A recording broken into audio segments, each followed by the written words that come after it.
कीजिए कीजिए कीजिए पहले इस्तेमाल कीजिए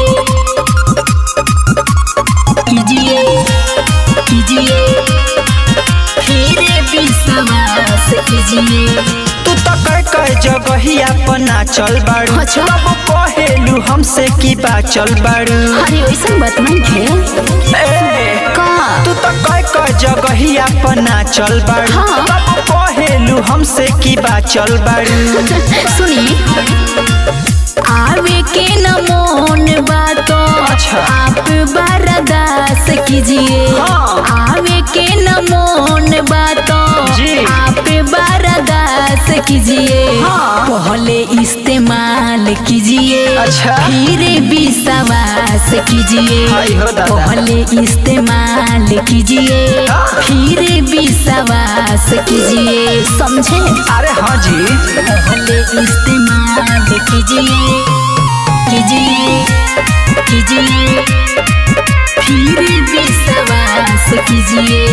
अभी केहू ना हमरा के छुअल हो, हाँ। अभी नइखे जवानी हमर छुअल हो। सही का हो सुना, तोके देखले रही हम साटा में। अच्छा। लागल रहे तोरा दुपट्टा में। अरे वाह ई का कहतनी कोरा बा जवानी अभी आके अपनास कीजिए। कोरा बा जवानी अभी जी। आके अपनास कीजिए। पहले इस्तेमाल कीजिए अच्छा। फिर विश्वास कीजिए। पहले इस्तेमाल कीजिए हाँ। फिर विश्वास कीजिए, समझे? पहले इस्तेमाल कीजिए।